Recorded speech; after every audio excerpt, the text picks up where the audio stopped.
Boa noite a todos. Hoje nós estamos aqui conosco nosso irmão Jorge Luiz Câmara, do Grupo Espírita André Luiz, lá do Maracanã. Vai falar sobre o capítulo 27, Pedi obtereis. Vamos ler um trechinho e depois passamos então a palavra ao nosso irmão para que ele possa desenvolver o tema da noite de hoje. Cláudio, pede para a pessoa falar mais baixo aí embaixo, por favor. Faz favor.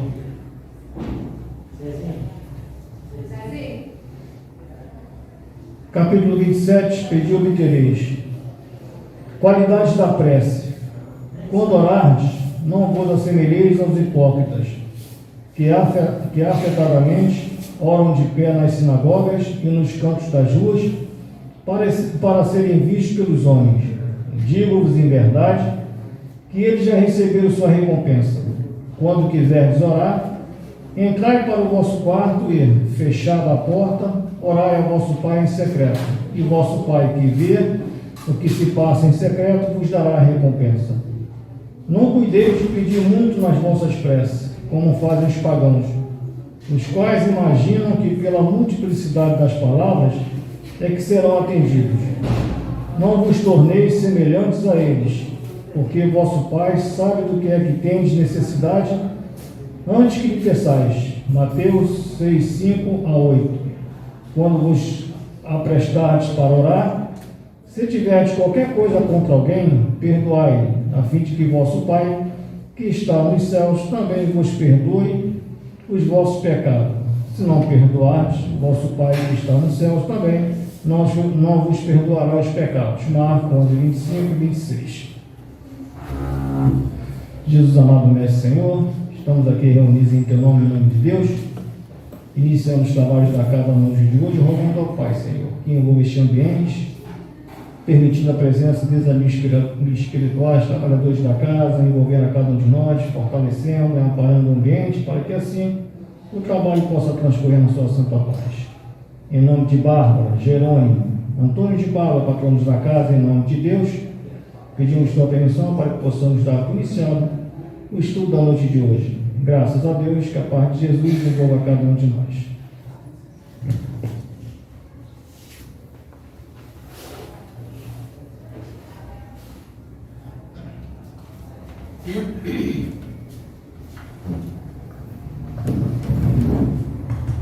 Boa noite, meus amigos.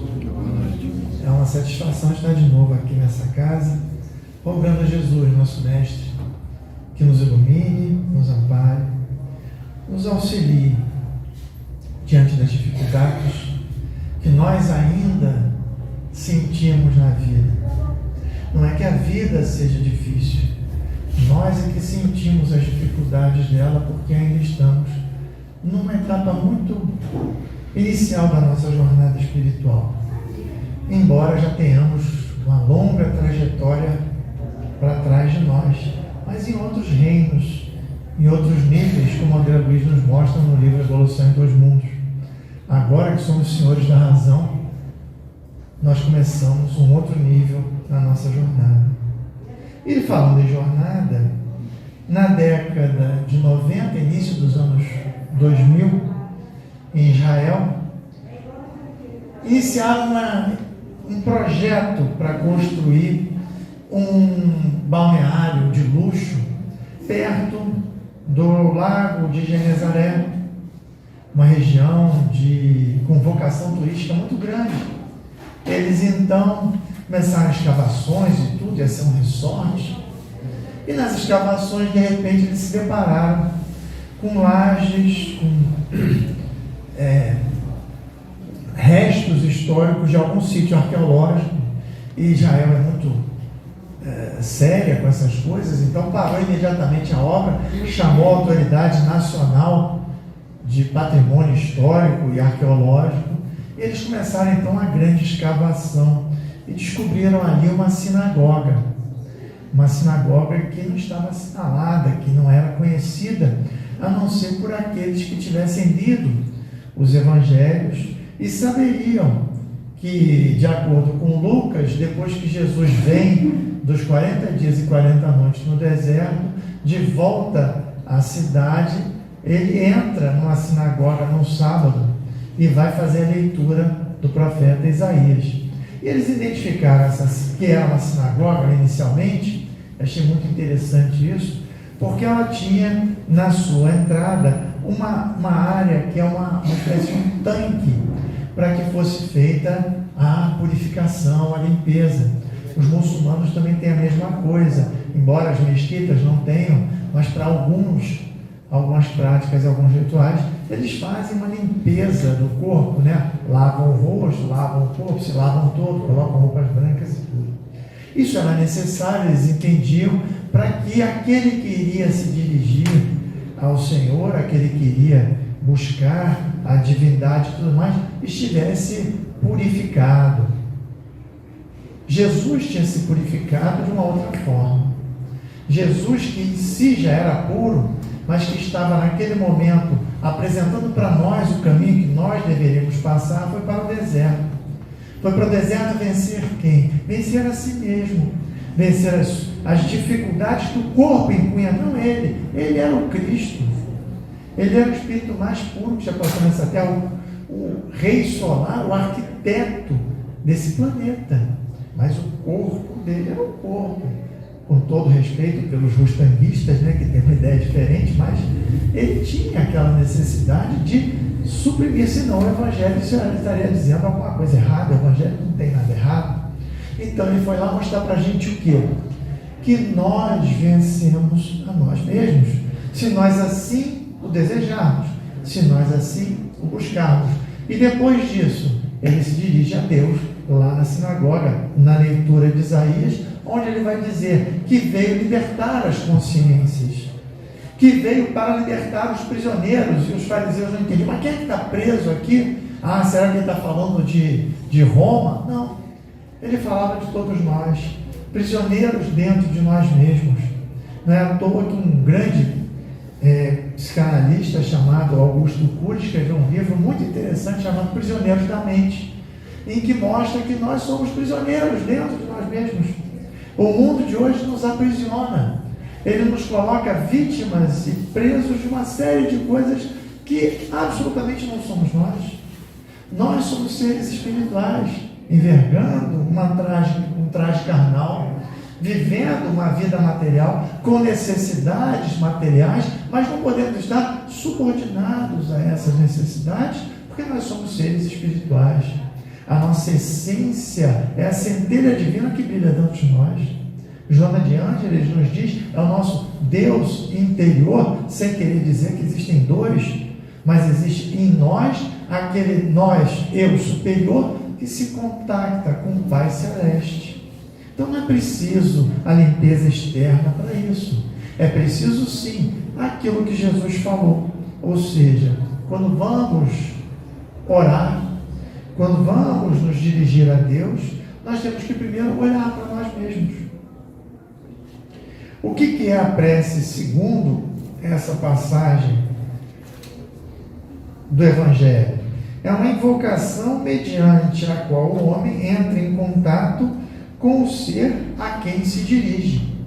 Então, partindo desse recorte do capítulo 28, do Evangelho segundo o Espiritismo, que nós estamos estudando, nós temos um primeiro ponto, ou seja, Jesus diz, pedi e obtereis. A premissa inicial, então, é que nós devemos nos dirigir àquele a quem nós vamos pedir. Se alguém aqui é advogado, sabe que o advogado, ao fazer uma petição, começa pelo endereçamento. Se vocês fazem uma carta, começa indicando a quem vocês estão se dirigindo. Se vocês vão falar com alguém para que essa pessoa resolva algum problema, vocês têm que saber a quem que vocês vão se dirigir, não é verdade? Então, a mesma coisa quando nós vamos buscar a realidade transcendental, ou seja, aquela realidade que está fora de nós, que é a realidade espiritual. E a quem nós nos dirigimos? A Deus. Em última instância, é sempre a Deus. Por quê? Porque Ele é a presença de toda a existência. Não há lugar onde Ele não esteja. O seu hausto vivifica todo o universo. Então, naquela região que muitos identificam como sendo umbral, que na verdade é uma região íntima. O umbral está dentro de nós, ele não tem uma localização física, existe uma área de perturbação espiritual em torno da Terra, como consequência, segundo Lísias, no livro Nosso Lar, da emanação mental dos habitantes do planeta. Mas aonde está o umbral? Dentro de nós mesmos, que nos faz afinar com aquela região ou não. Vamos lembrar aqui, no livro Nosso Lar mesmo, a irmã veneranda. Nosso Lar é uma cidade espiritual, para quem ainda não estudou isso mais a fundo, que se encontra, se pode se falar nesse ponto, geograficamente, nos limites do que seria essa zona vibratória próxima da Terra. Entretanto, essa irmã, a Rainha Santa Isabel de Portugal, um espírito de uma luminosidade enorme, transita por ali como se estivesse nas esferas mais elevadas. Por quê? Porque ela tem o reino de Deus dentro dela. E nós também temos o mesmo reino de Deus dentro de nós. Mas nós não nos preparamos, não nos limpamos, não nos voltamos para esse reino. Isso é normal. Ninguém precisa se desesperar. Cada espírito tem a sua própria trajetória. Porque às vezes a gente fala assim, a pessoa fala, ai meu Deus, eu estou tão atrasado. Então, quem sabe disso? Não somos nós. Eu outro dia conversei com um pastor evangélico e achei muito interessante porque ele tem uma fé enorme e ele chegou e falou assim, comentando, né, dos tropeços e erros e tudo, né, e eu com um pouco daquele ranço do católico, de muitas existências com o católico, e ainda um pouco nessa, né, lá atrás, e ele falou assim, você acha que Jesus, que Deus, não sabe que você tem defeito? Você acha que Ele não sabe que você cai? Mas mais do que saber que você cai, Ele sabe que você se levanta. Você ficar preso nas suas quedas é justamente a falta de fé no seu coração. Eu olhei para ele e falei assim, olha, estou precisando aprender muito. Porque ele está me dando a lição de fé aqui que realmente é muito interessante. Então, no primeiro momento, quando a gente vai pensar nisso, né, como é que eu vou orar? Como é que eu vou me dirigir à divindade? Então, primeiro eu tenho que saber quem eu sou. Eu tenho que olhar para mim mesmo. Eu tenho que me analisar. Eu tenho que saber, peraí, em que condições que eu estou nesse momento. É óbvio que existe aquele momento de desespero, aquele momento de angústia, aquele momento... Mas, no primeiro momento, nós estamos falando daquela prece em que nós estamos nos preparando para isso, como Jesus nos ensinou nos trechos colacionados do Evangelho. Que ele diz, quando orares, não faça de pé no meio das pessoas, procure um lugar isolado, onde Deus possa ver você e ninguém mais, e no íntimo desse lugar, Deus irá ouvir as suas demandas e vai atendê-las dentro do possível. Então, nessa perspectiva, eu tenho que pensar, bom, mas como é que eu vou me colocar numa situação dessa se eu não me conheço? Se eu sou um grande enigma para mim mesmo? Então, a primeira coisa é, quando eu vou me dirigir em prece para alguma coisa, eu tenho que passar por esse processo. Vamos lembrar André Luiz. André Luiz, o autor da coletânea de livros A Vida no Mundo Espiritual, que começou com a obra Nosso Lar e vai até E a Vida Continua, onde ele vai narrando várias vivências socorristas no plano espiritual.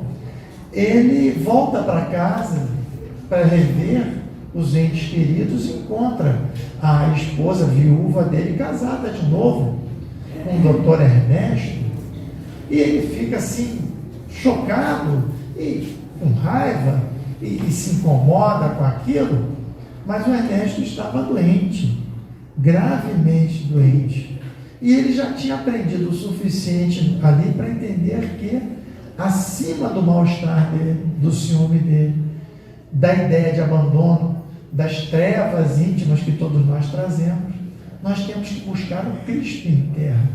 E o que o Cristo interno dele dizia para ele? Ali você tem um irmão.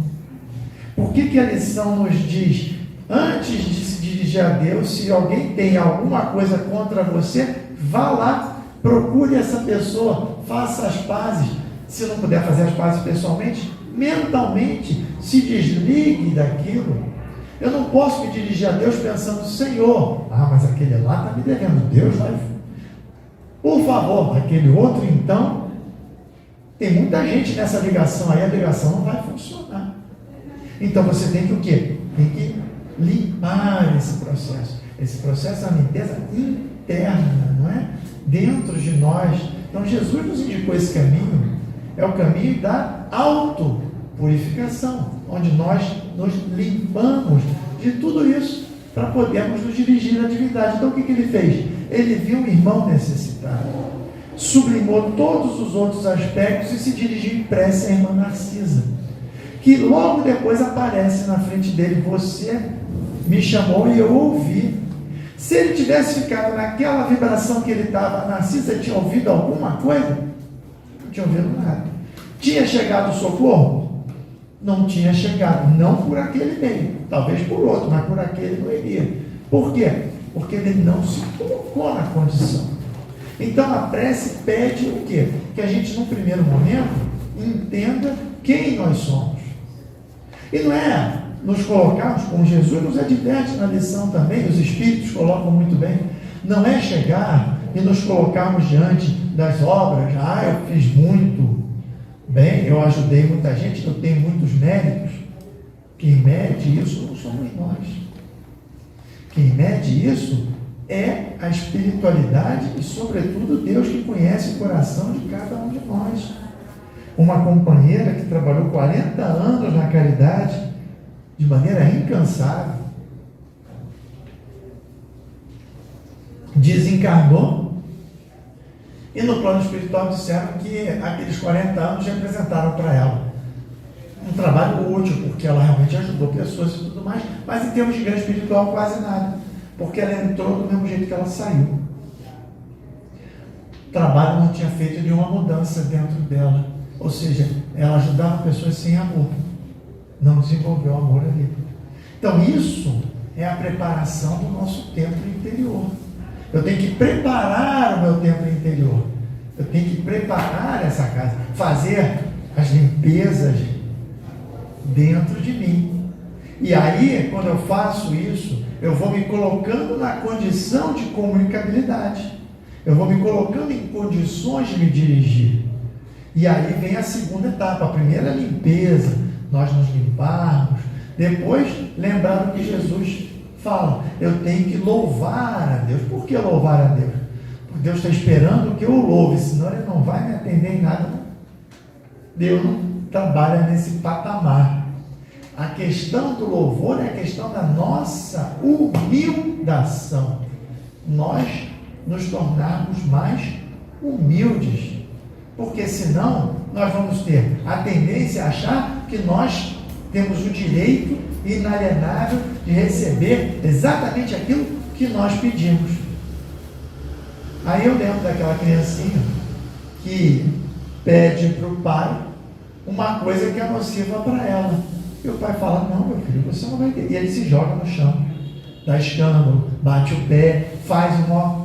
E o pai fala: mas meu Deus, filho, eu estou dizendo que isso não vai ser bom para você, mas ele tem 3, 4 anos de idade, ele não vai entender.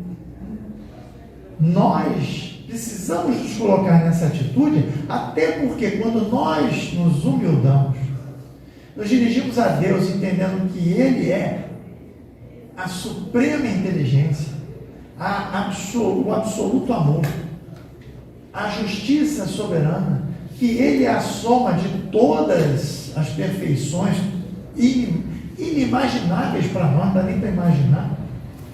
Nós temos que entender então que o ato de ficar humilde é o ato de dar espaço dentro de nós para nós podermos ouvir as respostas que vão vir, para nós podermos sentir no nosso coração. Quantas vezes não aconteceu de vocês entrarem em prece, pelo menos já aconteceu comigo algumas vezes, começar a fazer uma prece, eu vou fazer uma prece, eu quero pedir, e lá pelas tantas você esquece do pedir. E teve uma vez que eu me preparei muito para fazer uma prece, eu tinha um momento que eu precisava muito de alguma coisa, eu vou fazer uma prece, caprichado. E aí me preparei intimamente, né? Adotei uma atitude, tudo comecei na prece, Senhor. Aí eu comecei a sentir tantas bênçãos que a gente já recebe, né? Da vida, do ar, da possibilidade de estar aqui falando, da possibilidade de ajudar alguém, que eu comecei a agradecer. Falei, Senhor, obrigado. Obrigado. E eu devo ter falado uns 30 ou 40 obrigados, eu não falei mais nada, acabei a prece, saí ali, tão bem assim, falei, o que eu ia pedir mesmo? Sei lá, já não sei mais. Por quê? Porque eu tenho certeza que ali eu estava sintonizado.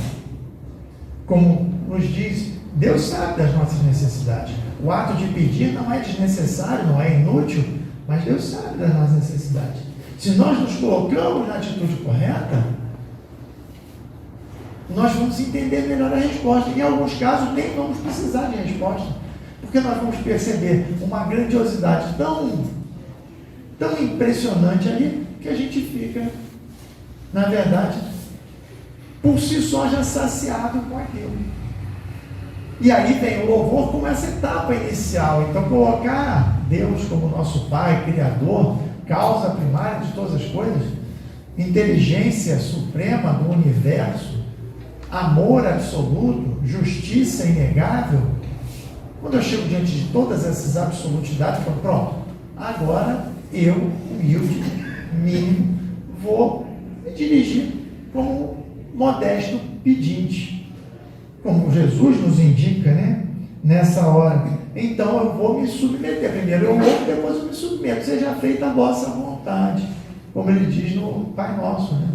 Por quê? Porque de antemão eu já estou dizendo o seguinte, olha, eu vou pedir. Eu preciso pedir para ter um certo objetivo nisso. Mas a vontade a ser feita não é a minha. A vontade a ser feita é a sua. Então, vamos lá. E coloca ali o petitório. Então, depois de aceitar o que seja dado, eu coloco o petitório. O pão nosso de cada dia dai-nos hoje. Livra-nos do mal, fortalece-nos diante das provas. Os Espíritos nos dizem que essa é a prece que é sempre atendida. Quando a gente pede força diante de uma dificuldade, quando a gente pede força diante de uma provação muito difícil, essa demanda ela é sempre atendida, porque como Jesus falou, qual de vós que o filho pede um pão e você dá uma pedra? Se nós que somos maus damos boas coisas para os nossos filhos, não vai Deus que é bom dar muito mais para nós, só que Ele dá daquilo de que nós realmente precisamos. E nós precisamos entrar na sintonia para poder entender. Os indianos dizem que a melhor condição da prece é aquela em que nós vemos que nós e as folhas de grama do jardim não temos essencialmente uma diferença entre nós. A diferença não é essencial, a diferença é de trajetória. A folha da grama faz parte de um processo que um dia vai ser alguém como nós. E nós estamos no processo para sermos alguém como um dia Jesus já é para nós hoje. Esse é um processo. Dentro dessa perspectiva da prece, então nós já colocamos aqui o como orar, então o que é orar, como orar, para que orar? Ou seja, nós vamos nos dirigir à divindade para quê? Existem várias preces. Existe a prece de agradecimento, a prece de sintonia, a prece de pedido, a prece de requisição de forças e tudo. Tem vários sentidos a prece. Mas, basicamente, como ela se coloca como um abrir o nosso coração para a divindade, sintonizando-nos com Ele, é o canal que a gente estabelece. Então, naquela prece que eu ia pedir alguma coisa e comecei a agradecer, é porque o canal que sintonizou-se me colocou naquela situação. E aí vem a resposta. E às vezes nós nos deparamos com situações que são verdadeiramente impressionantes. Porque a resposta vem e você fica pensando nisso. Os Espíritos nos dizem que a melhor prece é a do homem de bem e daquele que ora por outrem. Então, primeiro, quem é o homem e a mulher de bem? que quer dizer ser uma pessoa de bem? Primeiro que essa é a grande tarefa do Espiritismo. A proposta do Espiritismo é que nós sejamos pessoas de bem. E o que quer dizer ser uma pessoa de bem? Não é um conceito moral, tradicional, daquela pessoa que se apresenta de acordo com certos normas. É daquela pessoa que tem por Jesus o seu modelo, que coloca em prática as vivências que Jesus nos ensinou. Daí ele ter dito, antes de orar, procura o seu adversário. Antes de orar, perdoa aqueles que te ofenderam. Antes de orar, apazigua o teu coração. Como é que você vai orar se você não está nessa condição? E segundo, a pessoa que estando nessa situação, pratica a caridade.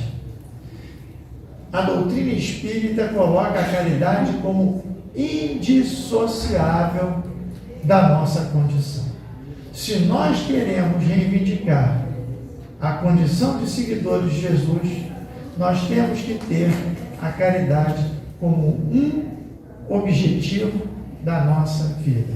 A caridade pode ser a material, a mais fácil delas, pode ser a caridade moral, pode ser a caridade espiritual, mas sempre a atitude de caridade. O que quer dizer a atitude de caridade? A atitude de entender que a dor dos outros não é porque é dos outros que ela é menor do que a nossa. A gente tem assim uma mania muito chata. Você vai, tem situações, você vai às vezes no médico, está um monte de gente doente ali, e aí começa um campeonato de doença. Você está aqui por quê? Eu estou aqui porque eu estou com um problema. Você, é mesmo, muito sério, mas olha, o meu, nossa, nem sabe. Aí começa aquele debate. Quem está pior nesse cenário daqui? E você fica assim, às vezes o seu problema é uma coisinha pequena, você fica, eu vou embora, porque eu não queria nem estar aqui no médico, né? Porque não é probleminha, né? Tem gente morrendo aqui, tem outro lá, não sei o que, eu vou dar licença, gente, que eu vou me embora daqui. Mas cada um é o senhor do seu problema. Quer dizer, aquilo que para um pode parecer uma coisa trivial, para aquela pessoa pode ser um problema muito grande. Vamos dar um exemplo bizarro. Para aquele que passa fome com frequência, passar fome é ruim, mas é uma situação que ele já passa há muito tempo. Para aquele que nunca passou fome, a primeira vez que ele passa fome vai ser muito mais intensa e difícil do que para o outro. Por quê? Porque não desenvolveu a resiliência. Resiliência é uma condição que nós temos. Vocês querem saber o que é resiliência? É fácil. Vão no espelho hoje, olhem para o espelho de casa e digam se vocês conseguem perceber exatamente que vocês têm, que o tempo passou para nós chegarmos à idade que temos hoje. A resiliência é um mecanismo que faz com que a gente não perceba que está envelhecendo, até aquele momento que a perna dói, não consegue subir. Por isso que muitas pessoas tentam fazer coisas que faziam quando eram novas e se acidentam. Por quê? Porque não tem a percepção de que já não tem mais condição para aquilo, né? Eu uma vez fui, vou andar de skate com meu filho. Não deu outra. O skate foi para lá e eu fui para cá, né? Tipo, no chão, né, de costas, assim, estatelado. Meu filho ficou preocupado. Eu falei assim, não, filho, pode deixar. Não aconteceu nada demais a não ser um choque de realidade. O choque de realidade que eu não tinha mais condição para aquilo, né? Então, veja, a dor, a dificuldade de cada um é de cada um. E nós precisamos exercitar a caridade, sobretudo que vivemos num mundo hoje em dia de muito pouca caridade. As redes sociais, a mídia, o convívio das pessoas, ele tem se tornado um mecanismo de julgamentos e acusações e críticas e tratando as pessoas como se Jesus tivesse dito para a mulher adúltera, vai lá, seja apedrejada, joguem pedra nela. Essa atitude nos torna, Deus não nos julga por ela. Deus não vai olhar, você está julgando os outros. A caridade não é uma questão de um merecimento vazio, é um merecimento íntimo. Porque quando nós saímos dos nossos problemas para atender aos problemas dos outros, nossos problemas diminuem. os problemas dos outros crescem, e quando nós formos pedir para nós temos melhor discernimento, antes de achar que aquilo ou aquilo outro vai ser a nossa melhor medida. Por quê? Porque nós compreendemos mais a dor do outro. E essa dor pode ser assim: ah, mas eu estou com um problema muito maior do que o seu, e o seu é pequenininho. Mas é o dele, não é o meu. Jesus podia ter olhado para as pessoas, nem dito: ah, morreu, a Marta está triste, porque o irmão morreu e tudo mais. A morte faz parte da vida, então dele. Não, ele entendeu a dor dela e trouxe o irmão de volta. Por quê? Justamente para nos ensinar que a dor do outro importa. A caridade é isso. Caridade é você entender que a dor do outro importa e que eu não estou aqui para aumentar essa dor com juízos, com preconceitos, com julgamentos, com apedrejamentos. Eu estou aqui para ajudar no que eu puder. Se eu não posso, se eu não quero, se eu acho que a situação não merece uma ajuda, tudo bem. Eu não vou dar aquele prato de comida que está sendo pedido, ou não vou dar aquele dinheiro, mas eu não vou jogar a minha acusação. Eu não vou dizer: ah, deve ser um vagabundo que está aqui para se locupletar porque não tem emprego. Eu posso fazer a caridade espiritual, orar por aquela pessoa. Eu posso fazer a caridade moral, olhar nos olhos da pessoa, conversar com ela, ver essa pessoa. Isso é tão importante, né? Aí quando eu faço isso, eu estou me desprendendo do quê? Do meu ego. Meu ego está diminuindo. Se eu quero orar para Deus e recebê-lo no meu coração, eu tenho que ter espacinho aqui para Ele, né? Se o meu coração está todo tomado, porque o meu ego é gigantesco, onde é que ele vai chegar? Não vai chegar. Não vai ter como me acessar. Então, a caridade, o Espiritismo demonstra que é requisito fundamental na nossa trajetória evolutiva, inclusive no campo da prece. Não por um merecimento, no sentido de que eu ajudo muita gente, eu tenho que ser ajudado. Não. Mas no sentido de que, como eu estou abrindo meu coração, o meu coração está mais receptivo para receber aquilo que Deus vai me dar. E o que Ele vai me dar? O que for necessário para mim. E aí vem a fé. Não adianta nada eu achar que eu vou orar, pedir o que quer que seja, se eu coloco tudo na contingência da minha vontade. Eu gosto muito de citar as vivências pessoais, porque eu digo que as nossas vivências pessoais são as nossas lições diárias. É o professor Jesus, na escola, na Universidade de Deus, nos dando lições no dia a dia, cada momento sobre nós mesmos. E eu lembro de uma situação que eu vivi, de uma dificuldade econômica, como todo mundo passa, né, muito grande. E foi curioso porque tinha várias possibilidades e todas elas se frustraram, né? Eu ia ganhar dinheiro por aqui, não, ali não, aqui não, acolá não. Eu falei: meu Deus, eu tinha feito projetos, eu tinha me mudado, tinha feito obra em apartamento, estava precisando pagar, e estava tudo, nada funcionou.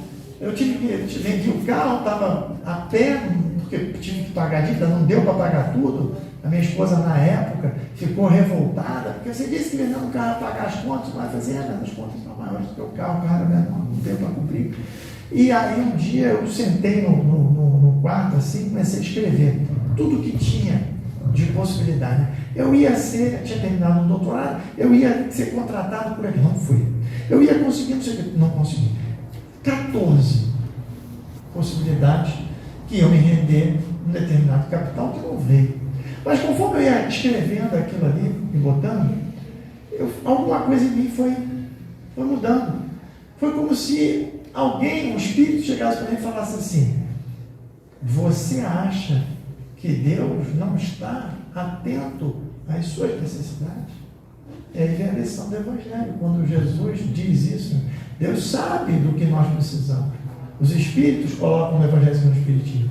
Mas isso não nos tira da condição de pedir, de reconhecer e tudo. Então, naquele momento, eu comecei, o texto que eu estava escrevendo, comecei a falar tudo isso, eu achei que ia funcionar, e tudo, não funcionou. Entretanto, eu sei que tudo reverte para o meu bem.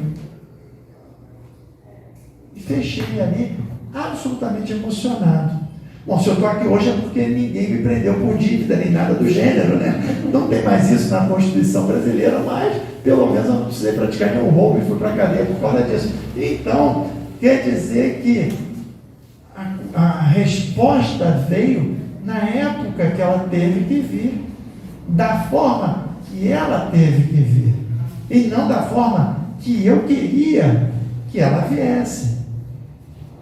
Lembra muito daquela história, né? Que é um conto, né? Que seria aquele A Mão do Macaco, tudo que, não sei se é do Allan Poe, não sei de quem é, mas é um conto desses de terror e tudo, que a pessoa teria a pata ali do macaco, faria um pedido e tudo mais. Eu queria que aquela mulher que eu amei e morreu viesse para mim. Ela vem, mas ela vem como um morto-vivo, né? Quer dizer, ela volta daquele jeito horroroso, mas ele pede, leva de volta. O que essas histórias nos ensinam?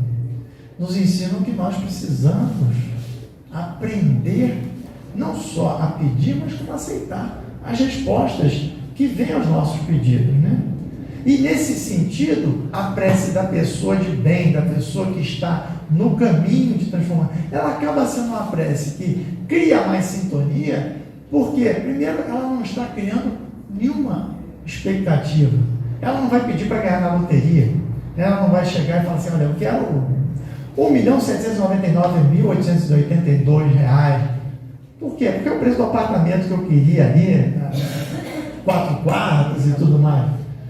Ela vai pedir aquilo de que ela acha que necessita e vai aguardar que venha aquilo que ela sabe que Deus entende que seja o melhor para ela.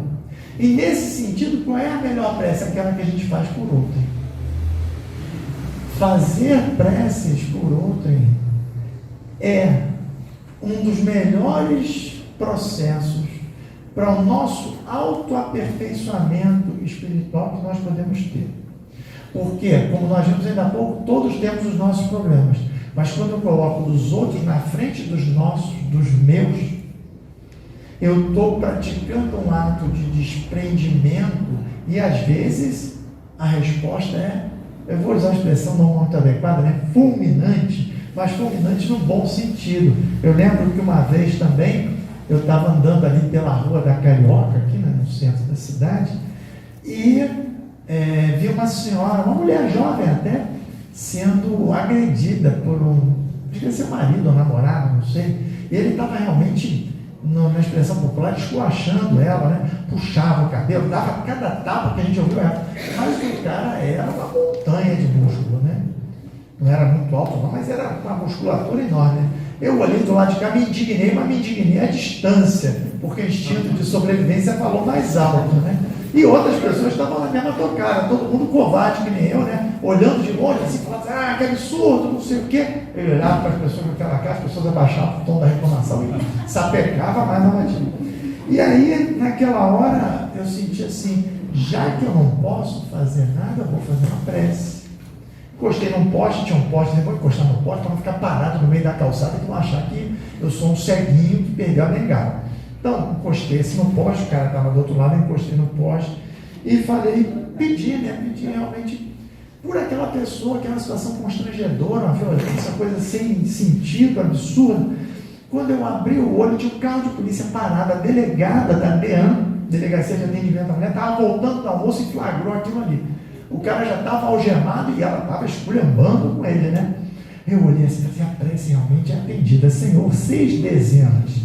6 dezenas. Bom, graças a Deus as dezenas não vieram, porque eu não sei o que eu teria feito com a Mega Sena naquela época. A gente sempre diz que vai receber, vai fazer caridade, eu vou ajudar todo mundo, né? Deus não manda porque sabe do problema, né? Sabe o problema que a gente vai arrumar se a gente receber, né? Porque você recebe tudo, depois não faz nada, olha a dívida aumentando, né? É que nem cheque especial. Você vai entrando nele, até que uma hora você olha e fala, meu Deus, estou devendo isso tudo pro banco. Tá. Não foi ninguém que fez a dívida, não, foi você que fez. Você que conseguiu essa dívida com o seu mérito. No caso, demérito, né? Então é a mesma coisa. Se ele envia, às vezes a gente fica pensando assim, por que os espíritos não se manifestam para a gente de uma forma mais evidente? Né? Tem aquelas situações que a gente fica com inveja, né? Pessoas que participaram de reuniões mediúnicas, de materialização, e viram ali, até o Clarencio já se materializou. Clarencio é um ministro de nosso lar, e o Peixotinho narra um episódio em que o ministro Clarencio, através do ectoplasma doado por ele, se materializou numa reunião. E eu conheço uma pessoa que estava lá, esteve lá, e ela falava que ele tinha um cajado luminoso que brilhava. Eu falei, que coisa boa! Eu queria ver um negócio desse. Por que isso não acontece comigo? Porque eu estaria entrando no meu cheque especial.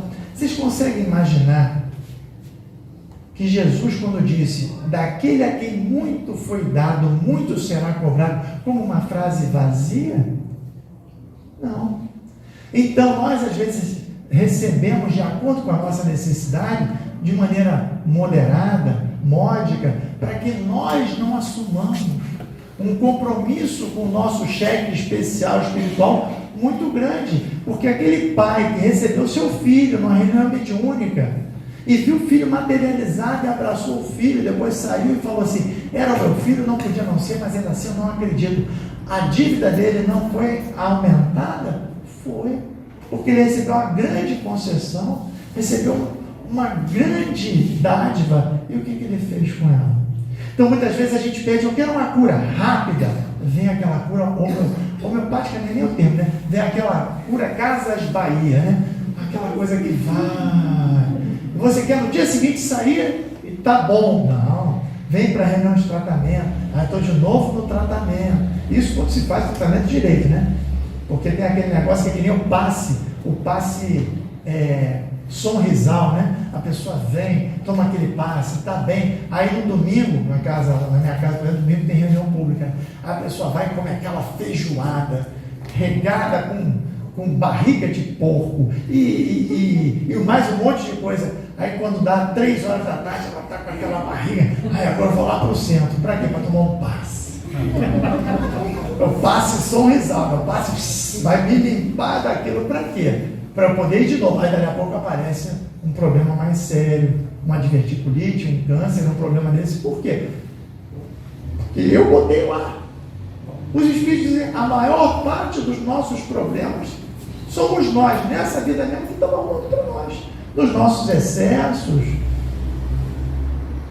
eu diria também nas nossas estripurias, mas a gente tem que ter moderação. O próprio André Luiz tem uma mensagem muito bonita em que ele fala, calma, vocês estão na terra, aproveitem a terra, tem comidas boas, tem boas atividades, tudo. Vocês estão aí num descanso e preparação, porque o verdadeiro trabalho, para quem tinha ilusão, é do lado de lá.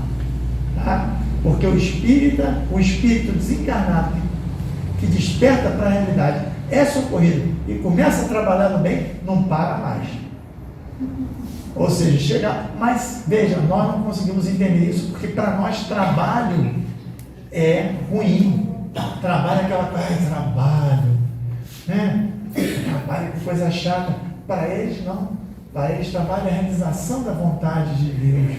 Para eles trabalho é a comunhão. Para eles trabalho é a harmonia. Então para eles trabalhar é ótimo. Não tem problema nenhum. Nós vamos entender isso quando estivermos lá. Então a gente guarda, daqui a 50, ou vou ser generoso, porque tem gente mais nova aqui, daqui a 70 anos, quando a gente se encontrar por lá, a gente bate um papo para ver, olha, aquilo tudo que você falou não está bem desse jeito, não. Mas olha, eu tenho certeza que vai estar, porque nós vamos estar realmente nos alimentando do amor de Deus. Por quê? Porque quando nós nos damos para o outro, nós estamos trocando vibrações de amor. Se aquele outro não nos retorna a vibração, não importa, a espiritualidade vai retornar. Existem sempre os anjos guardiões daquele que está ali, que vão nos mandar essas vibrações. Não há ninguém que se dedique a um trabalho de caridade, de auxílio fraterno, de amor, que não saia dele cansado muitas vezes, esgotado, mas com o coração leve, feliz porque fez o bem, porque ajudou. Então, quando a gente vai pedir, a gente tem que ter tudo isso em mente. Então, não quer dizer que não vamos pedir. Qual é o problema de você pedir a cura de uma doença, a melhora de um parente, a solução de um problema financeiro? Mas é como se a gente estivesse dizendo assim, ó, eu tenho essa situação aqui, Senhor, e humildemente eu coloco para ti. Eu acho que a melhor solução é isso aqui. Agora, é a tua vontade. me dê condições de entender a tua resposta, porque é a resposta que importa. Então, às vezes, a gente pede, esperando que venha uma coisa, e de repente vem outra. Um exemplo da história contada por Humberto de Campos, aquela família que pedia para a situação melhorar, pedia para ter ar-condicionado, porque eles eram muito pobres, moravam num terreninho, só tinha uma vaquinha que sustentava eles, e não tinha mais nada, então oravam, pediam, e aí um dia as preces deles foram tão intensas que veio o emissário celeste, chegou junto do espírito que acompanhava aquela família e falou assim: mas vem cá, me diz uma coisa, por que essas pessoas estão nessa situação? Fala assim: olha só, o problema é o seguinte, eles têm tudo para melhorar, eles têm um terreno, eles têm áreas verdes, eles têm a possibilidade de trabalhar tudo mais, mas como a vaca fornece leite, fornece queijo, fornece os filhotes que eles vendem, né, da vaca, quando ela cruza, e conseguem um dinheirinho para algumas coisas básicas e tudo, eles não se preocupam em melhorar. E eles estão pedindo ainda, tudo isso estão pedindo. Então vamos fazer o seguinte: o quê? Vamos livrar a vaca desse trabalho, desencarna a vaca. A resposta para a prece deles foi o que? A vaca foi embora. No dia seguinte, cadê a nossa vaquinha? Foi para o brejo, literalmente. Mas aí eles olharam e falaram assim: agora não tem jeito. Agora a gente tem que sair da nossa atitude de inércia. Agora a gente vai ter que buscar melhoria. E eles melhoraram. E eles foram atrás. E aquele grupo familiar começou realmente a plantar, melhorar o terreno, melhorar a casa, para buscar uma evolução, para buscar a evolução espiritual. Então a prece, o pedido e o atendimento que Jesus disse: tudo aquilo que pedires ao Pai em meu nome vos será dado. Mas será dado não aquilo que você pediu, tudo que você pediu em meu nome. Então não é só o seguinte: eu não estou pedindo um avalista, né? Não é que Jesus vai ser meu avalista, assim, Jesus dá um aval aqui para eu conseguir aquilo que eu quero. Que eu lembro do Divaldo, né, uma vez terminando a palestra, ele conta isso. Chega um senhor para o Divaldo e fala: Divaldo, eu conheço pelos seus méritos como médium, sei que o senhor tem uma mentora que é a irmã Joana de Ângeles e tudo. Pode deixar, obrigado. E queria pedir uma coisa muito séria. O que é, meu irmão? Eu queria que você pedisse para a Joana que ela matasse a minha esposa. Você já deve ter ouvido isso, né? Ele olhou assim e falou: como é que é? Eu queria que você pedisse para a Joana que desencarnasse a minha esposa. Eu não quero assim, coisa suave, aquela coisa. Por quê? Não, porque encontrei aqui, está vendo aquela moça ali? Minha alminha gêmea, ela é, assim, realmente o espírito a quem eu estou destinado. A minha esposa foi um erro do caminho e tudo mais. Então fala com a Joana para desencarnar. Aí o Divaldo nem precisou consultar a Joana, né? Ela falou: olha só, se o seu problema é esse, você faz o seguinte: por que você não desencarna, espera a sua alminha gêmea do outro lado, e aí vocês vivem essa realidade toda, ao invés de querer fazer isso com a sua esposa, com aquela pessoa que está ali suportando você esse tempo todo. Ele olhou para o Divaldo com uma cara revoltada e, obviamente, foi embora batendo os pés. Por quê? Porque muitas vezes a pessoa pede o que ela crê que é o melhor para ela, mas Deus mesmo assim não dá. Então, por favor, se amanhã vocês pedirem e receberem, não é porque Deus fala: vou pregar uma peça, eu vou dar aquilo que ele pediu para ver, que ele não sabe pedir. Não é. É porque tem sempre um sentido nisso. Tem sempre um conteúdo, tem sempre uma lição, a lei de amor. Jesus nos diz no Evangelho de João: misericórdia eu quero, não sacrifício. Ou seja, Ele quer dar para nós misericórdia. Ele não quer o nosso sacrifício. Isso é um ranço que nós tivemos dos passados espirituais, em que nós nos apegávamos à ideia de que quanto mais eu sofrer, mais nele corre eu voltar à luz de Deus. Aí quando chegava naqueles dias, né, botava aquela pedra nas costas, andava de joelhos e tudo mais, mas não fazia mínima de higiene aqui dentro e aqui dentro, né? Era só aqui do lado de fora. Qual a diferença disso para o fariseu que Jesus critica? Chegava na porta lá, tocava o sino, estou dando muito dinheiro aqui. Diferença nenhuma. A mesma coisa. Não é isso. Jesus quer misericórdia, que é o amor do coração, que é a atuação do coração. Então, a prece é um atendimento de misericórdia para nós. Quando nós nos abrimos para ela. quando nós realmente buscamos a prece com sinceridade e sabendo que a resposta não vai ser necessariamente o que nós queremos, mas não vai ficar sem resposta. Não existe prece que feita com o coração fique desatendida, tá? A resposta a gente precisa interpretar e aprender. Às vezes ela vem rápido, médio prazo, demora mais, mas é sempre alguma coisa que vai se manifestar para nós como uma conquista, um ganho, uma vantagem espiritual. Um grupo de irmãs de um outro centro espírita, trabalhadoras mediúnicas sérias, de mais de 30 anos de trabalho mediúnico, 2 delas desenvolveram mal de Alzheimer. E os trabalhadores da casa ficaram desalentados. Puxa vida, 2 irmãs trabalhadoras da casa, trabalhava quarta, sexta, sábado, e com amor. E tanto pediram, que um dia o dirigente espiritual se manifestou na reunião. E ele disse: primeira coisa, eu vou me manifestar só porque a impaciência e a falta de fé de vocês está atrapalhando o serviço. Porque o espírito não está ali para ficar fazendo a mãozinha na cabeça da gente. É só ler o livro dos espíritos para ver como eles têm pouca paciência com essa atitude que a gente tem muitas vezes, de cair de cavalo e ficar esperando, né, que alguém venha, né, nos levantar. Quando nós, como pai, às vezes ficamos olhando o nosso filho cair, ficamos de longe. Ele olha para um lado, olha para o outro, vê que ninguém está levantando ele levanta sozinho, né? Aí o Espírito fala assim: olha só, então vou falar dessa vez. Essas irmãs são sim trabalhadoras dedicadas e merecedoras de toda a nossa atenção. Por isso elas estão com Alzheimer. Porque elas têm um medo gigantesco de morrer. Embora trabalhando aqui com os espíritos 3 vezes por semana, elas têm pavor da morte. E o Alzheimer está desligando elas do medo da morte. Elas estão sendo preparadas para chegar do outro lado, da mesma forma que vão sair de um hospital para outro hospital, sem perceber o que aconteceu. A dirigente da casa ficou o quê?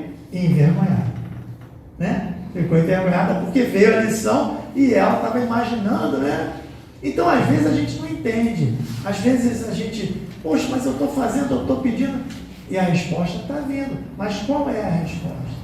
Não é a resposta que eu quero. A única prece que tem a resposta na medida do que a gente quer, sempre, é quando a gente pede força. Quando a gente pede ajuda para ter força para enfrentar as dificuldades. Nessa hora, não tenha dúvida, a resposta vem na medida da nossa necessidade. Nós vamos receber aquela força, vamos receber aquela ajuda, vamos receber aquele amparo espiritual que a gente precisa para superar aquilo. Mas o amparo é dado na medida justa da nossa necessidade. Ou seja, eles suplementam aquilo que a gente precisa. Por quê? Porque é preciso que eu cresça, é preciso que eu vença. É como você tivesse o seguinte: você corre uma maratona, são 42 quilômetros, 100 e qualquer coisa metros, porque nesses 42 quilômetros tem uma quebradinha ali, como eu nunca imaginei correr nem perto disso, eu não tenho bem certeza. Então você tem os quebrados ali, né? E você correu já os 42, já não aguenta mais, eles te empurram os 190 e poucos que faltam. Aí você chega lá e vai dizer o quê? Caramba, eu corri os 42 quilômetros. Sempre tive ajuda, sempre tive amparo, mas você se sente forte. E é isso que eles querem que a gente se sinta. Paulo de Tarso é o melhor exemplo desse. Quando ele, na epístola aos Tessalonicenses, que é a epístola mais amorosa dele, né? Que ele desenvolveu um grande amor pela comunidade dos Tessalonicenses, quando ele diz assim, eu acho maravilhosa essa passagem: viver é Cristo, morrer é lucro. Totalmente incompreensível no mundo de hoje, né? Em que a gente acha que vem a morte, temos o dia de morte, há pouco todo mundo com medo. Ele dizendo isso: viver é Cristo, morrer é lucro. Por quê? Porque a morte é libertação, como os espíritos colocam para nós e tudo mais. Ele nunca pediu para as coisas serem afastadas, mas pediu para ter forças para superá-las. E ele conseguiu. Conseguiu tanto que serviu de modelo e exemplo para todos nós de como seguir Jesus, a partir de um caminho de devoção muito intenso. Agora, né? Tá. Então, desculpe que as casas mudam, né? Não é 50 minutos, não. Então, meus amigos, para a gente fechar esse estudo, é lembrar disso, que há um Pai amoroso que está aqui nesse instante, e o seu emissário direto, que é o nosso Mestre Jesus, que também está aqui nesse instante, ouvindo o que nós falamos, vendo o que nós sentimos, e querendo, sincera e devotadamente, nos ajudar para sermos melhores, para podermos nos aproximar o mais rápido possível desse reino de Deus, desse reino de bem-aventuranças que está dentro de nós e que nós muitas vezes esquecemos. Então vamos lembrar disso e dirigir a Ele nossos pensamentos sempre de gratidão, de paz e de carinho, como eu dirijo a vocês meus pensamentos de gratidão por essa noite de hoje. Muito obrigado.